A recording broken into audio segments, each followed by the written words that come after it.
అర్హులందరికీ ఇందిరమ్మ ఇల్లు మంజూరు చేస్తామన్నారు మునుగోడు కాంగ్రెస్ ఎమ్మెల్యే కోమటిరెడ్డి రాజగోపాల్ రెడ్డి. ఇల్లు రాని వాళ్లు ఆందోళన చెందవలసిన అవసరం లేదన్నారు.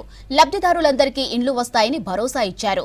ఇక నల్గొండ జిల్లా నాంపల్లి మండలం దామెర గ్రామంలో పర్యటించారు ఎమ్మెల్యే రాజగోపాల్ రెడ్డి. రోడ్లు, డ్రైనేజీలను పరిశీలించారు. ప్రజలతో మాట్లాడి వారి సమస్యలను అడిగి తెలుసుకున్నారు. దామెద గ్రామంలో ఎటువంటి సమస్య లేకుండా చూడాలని అధికారులను ఆదేశించారు ఎమ్మెల్యే రాజగోపాల్ రెడ్డి.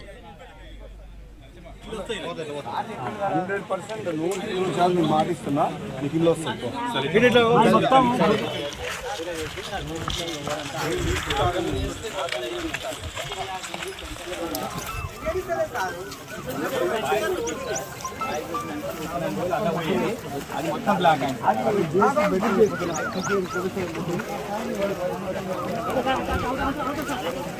ఊరికి సంబంధించిన సమస్య